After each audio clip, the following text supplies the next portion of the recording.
ইতিমধ্যে ভারতের সরকারের মাথায় এতটুকু ঢুকেছে যে বাংলাদেশের সাথে হয়তো আর তারা আগামীতে দাসত্বের সম্পর্ক রাখতে পারবে না। তো তারা যদি সুন্দরভাবে ইতিবাচক হাত বাড়ায় বন্ধুত্বের, সেখানে আমাদের সেই হাত ছড়িয়ে দেওয়াটাও ঠিক হবে না। এবং এই আঙ্গিকে আমি মাননীয় প্রধান উপদেষ্টা শেষ যে বক্তব্য রেখেছিলেন ভারত সম্বন্ধে, এবং সামনেও যে মোদি সাহেবের সাথে একটা মিটিং করবার যে প্রচেষ্টা চলছে, আমার মনে হয় ভারত বাংলাদেশ দুই সরকারের মধ্যেই, যে আমাদের মাননীয় প্রধান উপদেষ্টা এবং ভারতের প্রধানমন্ত্রী নরেন্দ্র মোদি সাহেবের ভিতরে একটা বৈঠক, এইটাকেও আমি সাধুবাদ জানাই। এবং বাংলাদেশ ভারত সম্পর্ক ভবিষ্যৎটা ইতিবাচকভাবে দেখে আমি মনে করি যে আমাদের ভালো একটা অপরচুনিটি আছে এখানে সম্পর্কটা রিবিল্ড করবার, নতুন করে সুন্দরভাবে তৈরি করার।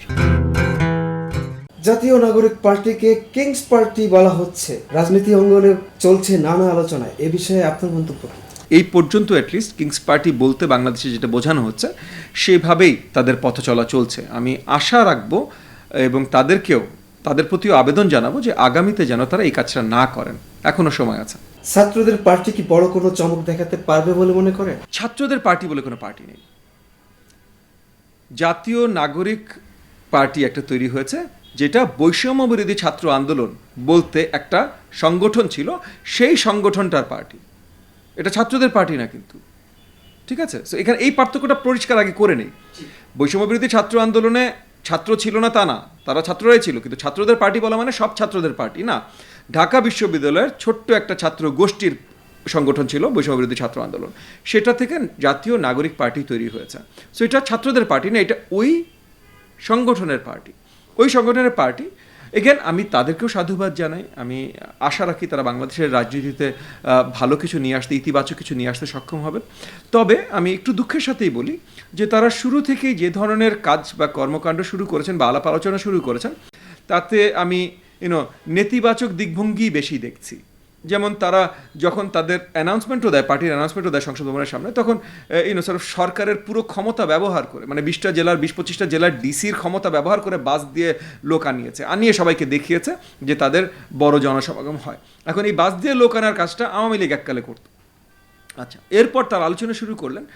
তাদের বড় বড় নেতারা একজন বলছেন যে তারা নির্বাচন সহজে চান না, নির্বাচন দেরি করে চান। কেউ বলছেন শেখ হাসিনার ফাঁসি না হওয়া পর্যন্ত নির্বাচন হবে না। তো শেখ হাসিনার ফাঁসি হয়তো হতেই পারে, বাংলাদেশের মাটিতে কখনোই হবে না। শেখ হাসিনা পলাতক, সব পলাতক আসামিকে সবসময় এনে আইনের কাঠগড়ায় দাঁড়া করাতে সক্ষম হয় না আইন ব্যবস্থা, সবসময় হয় না। এবং শেখ হাসিনার বয়সও কম না, 80-র কাছাকাছি হয়ে গেছে। সো সে কতদিন বাঁচবে এটাও জানি না।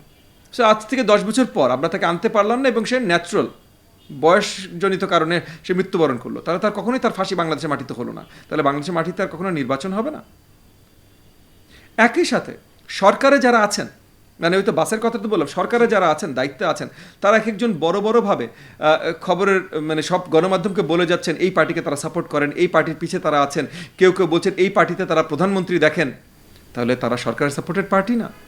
তাহলে সরকার সাপোর্টেড পার্টি যদি হয়, নির্বাচনও যদি সেই সরকার সাপোর্টেড পার্টির মতো করে সাজাতে হয়, তাহলে একটু দুঃখজনক না যে আমরা কিছু দূর ওই স্বৈরাচার সরকার ব্যবস্থার মতোই কি আমরা অ্যাক্টিং শুরু করছি না, মানে কাজকর্ম শুরু করছি না? তো এইটা অত্যন্ত নেতিবাচক। আমি আশা রাখবো যে তারা আগামীতে এই নেতিবাচক দিকগুলো বর্জন করে ইতিবাচক রাজনীতিতে পদার্পণ করবেন। নির্বাচিত সরকার এনে সম্পর্কের উন্নতি হতে পারে, ভারতীয় সেনাপ্রধানের এমন বক্তব্যে তোড়পাড় রাজনৈতিক অঙ্গন, এই বিষয়টিকে আপনি কিভাবে মূল্যায়ন করবেন? দেখেন, এটাও আমি ইতিবাচকভাবেই মূল্যায়ন করব। প্রথমত, সকল দেশের, মানে আমাদের বন্ধুপরায়ণ দেশ বলেন বা অতটা বন্ধুপরায়ণ দেশ না বলেন, বাট প্রত্যেকটা দেশই বাংলাদেশে নির্বাচিত সরকার দেখতে চায়, কারণ তারা স্টেবল নির্বাচিত সরকারের সাথেই লং টার্ম সম্পর্ক গড়তে চায়। সো সেটা যুক্তরাষ্ট্র বলেন, যুক্তরাজ্য বলেন, ইউরোপিয়ান ইউনিয়নের বাকি যে দেশগুলো আছে বলেন, চায়না বলেন, রাশিয়া বলেন, ভারত বলেন, জাপান বলেন, সবাই একই কথা বলেছে। কিন্তু সবগুলো দেশ যেহেতু একইভাবে কথা বলছে, ভারতের সেনাপ্রধান, আমি ধরে নিচ্ছি ভারতের ফরেন পলিসির এই কথাটাই সে রিপিট করেছে।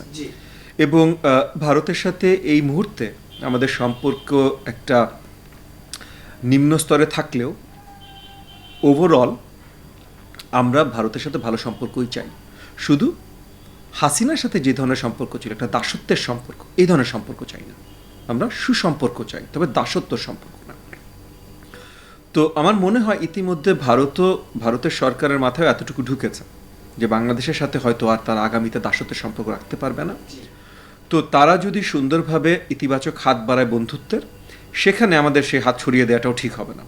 এবং এই আঙ্গিকে আমি মাননীয় প্রধান উপদেষ্টা শেষ যে বক্তব্য রেখেছিলেন ভারত সম্বন্ধে, এবং সামনেও যে মোদি সাহেবের সাথে একটা মিটিং করবার যে প্রচেষ্টা চলছে, আমার মনে হয় ভারত বাংলাদেশ দুই সরকারের মধ্যেই, যে আমাদের মাননীয় প্রধান উপদেষ্টা এবং ভারতের প্রধানমন্ত্রী নরেন্দ্র মোদি সাহেবের ভিতরে একটা বৈঠক, এইটাকেও আমি সাধুবাদ জানাই। এবং বাংলাদেশ ভারত সম্পর্ক ভবিষ্যৎটা ইতিবাচকভাবে দেখে আমি মনে করি যে আমাদের ভালো একটা অপরচুনিটি আছে এখানে সম্পর্কটা রিবিল্ড করবার, নতুন করে সুন্দরভাবে তৈরি করার।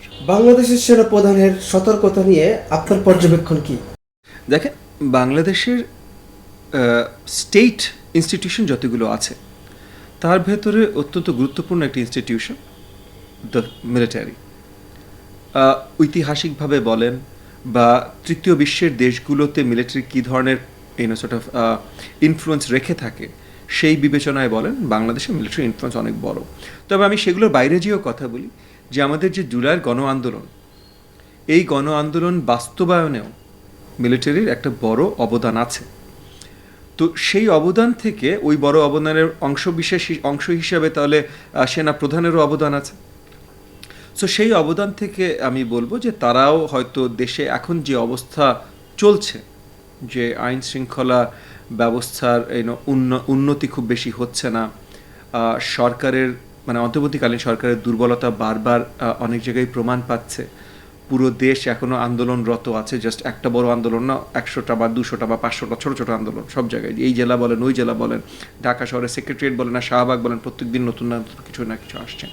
এই জায়গাগুলো থেকে হয়তো তাদের ভিতর থেকে কিছু ক্ষোভ প্রকাশের জায়গা তৈরি হয়েছে। এবং আমি বিশ্বাস করি যে একটা নির্বাচন যত শীঘ্রই যত সুন্দরভাবে দেয়া যায়, একবার দিয়ে দেওয়া হলে এই অনেকগুলো সমস্যার একবারে আমরা সমাধান টানতে পারি এবং বাকি অনেকগুলো সমস্যার সমাধানের পথ চলাটা শুরু করতে পারি সঠিকভাবে। বিডিআর হত্যার ন্যায্য বিচার কি এই সরকারের আমলে করতে পারবে বলে মনে করছেন? দেখেন, একটা অন্তর্বর্তীকালীন সরকার আসলে কিন্তু কখনোই ওই ধরনের ক্ষমতা থাকে না যেখানে বড় দাগের কিছু তারা করতে পারেন। এটা দুঃখজনক, বাট এটাই সত্যি, এটাই বাস্তবতা। যার জন্যই কিন্তু রাজনীতি, যার জন্যই নির্বাচন। তো অন্তর্বর্তীকালীন সরকার বড় কোনো কিছু অ্যাচিভ করতে পারবেন এটা খুবই আনলাইকলি।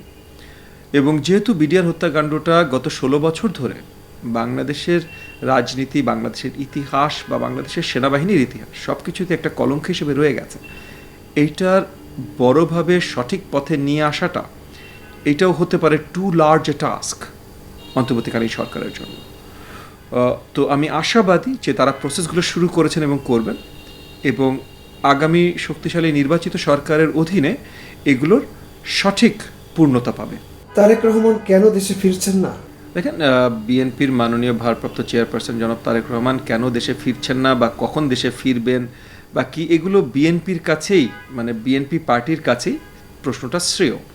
তবে বন্ধু প্রতিম দল হিসেবে এবং আমাদের পার্টনার ছিলেন, অবভিয়াসলি এখনও হয়তো আছেন, হয়তো না এখনও আছেন, কারণ আমরা যুগপৎ আন্দোলনে অনেক বছর একসাথে আন্দোলন করেছি এবং সেখান থেকে দলগতভাবে আমরা অনেক কাছের হয়েছি।